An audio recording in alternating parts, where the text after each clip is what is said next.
Hello. Okay, hi. My name is Ace, and this is my channel. Hey, how you doing? Okay, so this is my new series called Literate, and today I'm going to be reading you guys a creepypasta. But before I start, I just want to say this is a series for reading creepypasta and fanfic, and you can expect another one of these videos every Wednesday starting next week. If you guys have anything that you want to hear me read, fanfic, creepypasta, anything you want, go ahead and put it down in the comments below, and I'll add it to my list of things that I plan on reading in future videos. Alright, now let's get to the story for today. So this one is called Logical Explanations, and it is by InsanityUnderHats. It was originally submitted as a creepypasta, but it had so much success over on that site that they moved it over to creepypasta.com, and that's where I got this source from. Okay, without further ado, let's get right to the story. Logical Explanations. I awoke that night to Echo, my dog, barking up a storm. He was perched on the edge of my bed, facing the door and yapping away like crazy. I scratched him behind the ear to get him to calm down and guided him to his usual spot on my bed. In hindsight, him barking was the first warning. My brain, overactive as it is, was curious as to why he was behaving so oddly. Echo rarely barked at anything, so it was unlikely that he was barking at nothing. Perhaps there was a skunk in the yard, I thought to myself. Seeing as how I was half asleep at the time, that explanation seemed perfectly logical. Had I been more aware, I would have realized that any skunks in the neighborhood would be weeks into their hibernation this time of year. Even if they weren't, the vicious snowstorm outside would deter them from wandering about. I attempted to fall asleep after that, and oh, how I wish that I did. Unfortunately, due to my habit of sleeping with my mouth open, I was becoming increasingly aware of how thirsty I was. I tried to stay in the warmth of my bed for as long as possible, but it wasn't long before my tongue felt like sandpaper. It was clear to me that I wouldn't be able to sleep without a glass of water. I told Echo to stay and slipped into my moccasins. The air outside my nest of blankets was freezing, so I put on my housecoat as well. When I left my bedroom, I noticed that the basement television was showing static. Mother probably forgot to turn it off after watching her murder mysteries, I thought. The TV's playing static because of the storm outside. It's just messing with our cable. Another logical explanation, which would be far less logical if I were fully awake. My mother, no matter how tired she was, would never leave the television on. She's far too meticulous to do something like that. In my sleepy brain, however, it made perfect sense. I couldn't find the TV remote as the room was dark, and I didn't want to accidentally blind myself by turning on the lights, so I left the TV on.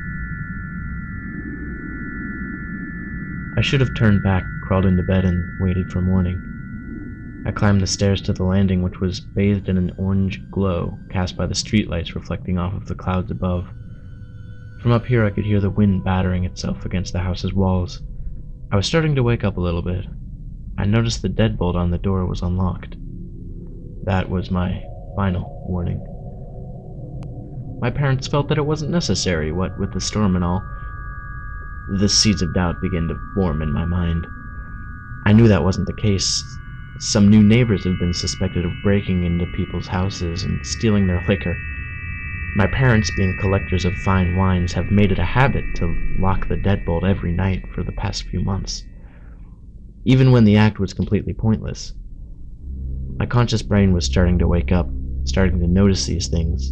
From the kitchen, I had a clear view of the living room, and while I filled an empty glass with water from the sink, I not only noticed that the television up here was also showing static, but that there was a figure seated on the couch. Don't worry, I thought nervously. That's just Dad. He's been sleepwalking again. This time I was fully aware of the flaws in this logical explanation. The fact that the figure on the couch was bald and plump while my father is lean and his hair is only beginning to thin. The fact that my father has been taking medications to prevent his sleepwalking. The fact that I could hear him snoring from my parents' bedroom. I tried to disregard these thoughts, to push them to the back of my mind like I had done before. This time it didn't work. I gently set my glass on the kitchen counter. My hands were cold and clammy, shaking in terror. My heart rate was increasing and my breathing was rapid. Even in the confusion of the moment, I knew that this wasn't just some regular burglar. I doubted that the thing on the couch was even human. I reached for the phone to call 911 only to find that I couldn't get any service due to the storm. Frustrated and confused, I started randomly pushing buttons on the keypad. That's when I heard the thing move.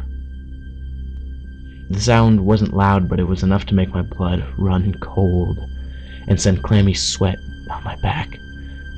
It was the sound of bones popping, not just a few either. It sounded like an entire room full of people, cracking their necks, backs, and knuckles, all at once. I turned from the useless phone to look at the creature for the first time. It was now standing, facing me and illuminated by the orange glow of the living room's window. It stood about 6 feet tall, was completely naked and rather plump. Its skin was a sallow grayish color and looked almost slimy. The creature's arms dangled as if it were boneless, and at the end of each was a gnarled mess of fingers. The worst part about the creature, however, was its face.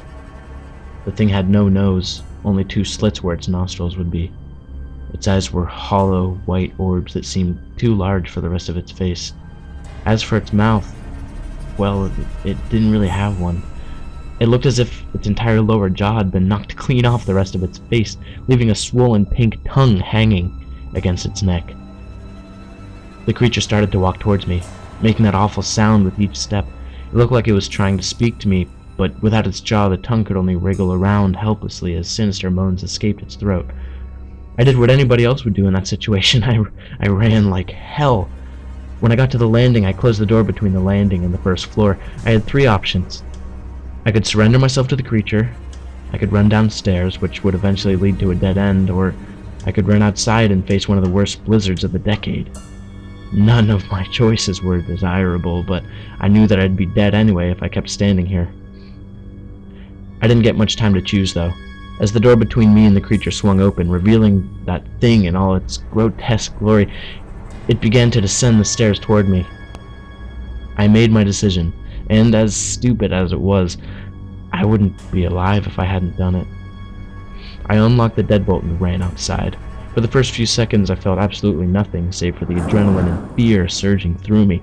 I looked back at the house as I ran. I swear I could see the creature looking at me through the kitchen window.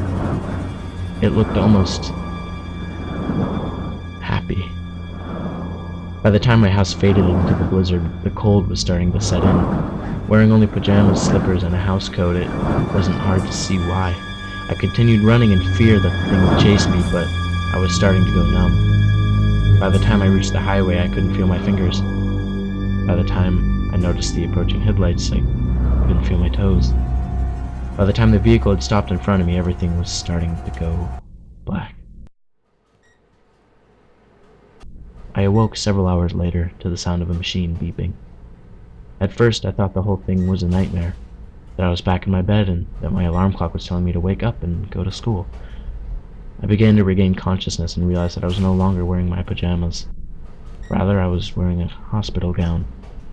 There was a nurse standing above me, checking my vitals. Apparently, a tow truck driver had found me on his way to a job. He did what anyone else would do if they found a teenager running like hell in the middle of a snowstorm at midnight and rushed me to the nearby hospital. I was admitted to the ER with severe frostbite and a moderate case of hypothermia. My parents were contacted immediately, and at first it seemed like I was going to go back home again. That is, until the doctors asked why I was outside in my pajamas in the first place. I told them the story, as I couldn't think of any excuse that sounded less crazy. As one might expect, I was shipped off to the psych ward. That's where I'm typing this now.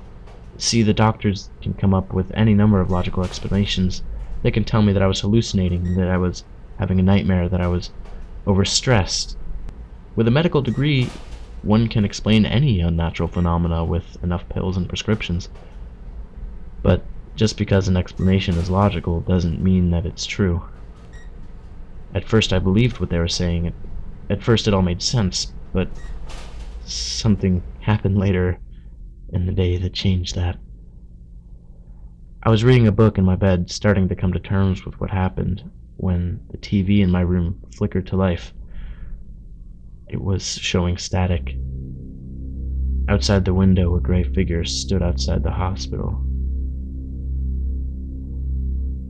Even though I was on the 4th floor, I could tell that it was looking directly at me.